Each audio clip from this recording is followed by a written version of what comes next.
Hey, this is Phil Picott live here at Sun and Fun 25. I'm here with Richard Freilich from METARmaps.com. And I just couldn't help but stopping over and checking out these beautiful maps of VFR, IFR conditions, and they're custom made. So Richard, tell me a little bit more about this. Well, this USA map here is our most popular map. There's about 250 airports that are identified. You can add airports if you want. They're all custom made.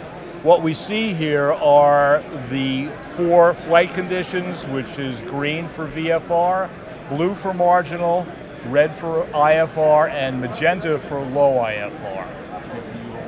Well, you look like you really know your maps and your weather, so. There you go. So if you look, we have some storm fronts happening here. We have bad weather here.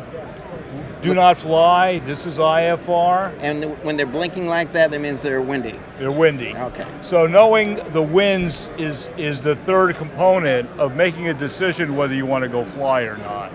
Because just the colors give you ceiling and visibility only. Yeah. And you don't have surface winds. Sure. So if it's blinking like this is sustained 15 to 29 knots. If they blink all the way off, that's gusts of 30 or greater. If it does it quickly, sustained 30 or greater. So with this in mind, you can decide, you can at a glance tell how this weather is moving and how fast it's moving. Now, you just didn't learn this by stroke of luck. So No. you're an actual pilot. So. I'm like one of the real pilot type folks, yes. I've been flying most of my life. I own a V-tail Bonanza for fun when I actually have a chance to fly, Okay, which is not as often as I'd like, I'm afraid. But,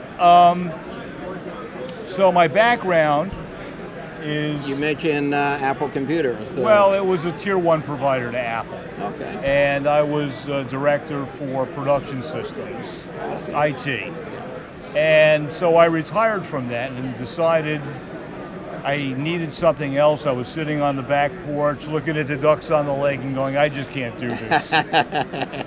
So I said, so because I need all this information, I wanted to do a piece of something at the electronics state of the art at the time would allow me to provide this information at a glance. Awesome. You can get almost a full flight briefing by just a glance at the map. Yeah, man. You look at METARs and TAF reports, individually, but it only tells you a small snippet. And when you're looking at the map here, the entire United States, you can get a forecast for pretty much the rest of the week. Absolutely. So. Well, not the app. I would say we're good for about 8 hours. Okay. Because the weather changes that drastically. Yeah. We also do sunrise and sunset on a map, so you can watch the Terminator line move across the map, Awesome. and then the sunrise, and you'll get some on it. Yeah. Okay, cool. Well, how do people find you? Other than coming here Right. to Sun and Fun? I mean, Sun and Fun, Yeah, what hangar? And we're in Hangar A at Sun and Fun. We're also in Hangar A at Oshkosh. And you can always reach me by email or phone. I'm always available. Awesome. And this is, by the way, this is my 8th year. If I haven't mentioned that, let me mention that again. Okay, great. Now, how do people find you on the web? METARmaps.com. That's METARMAPS.com. Well, thank you very much. My pleasure. Thank you so much for coming by. Have a great 2025 Sun and Fun. Fantastic. Appreciate your time. Thank you again.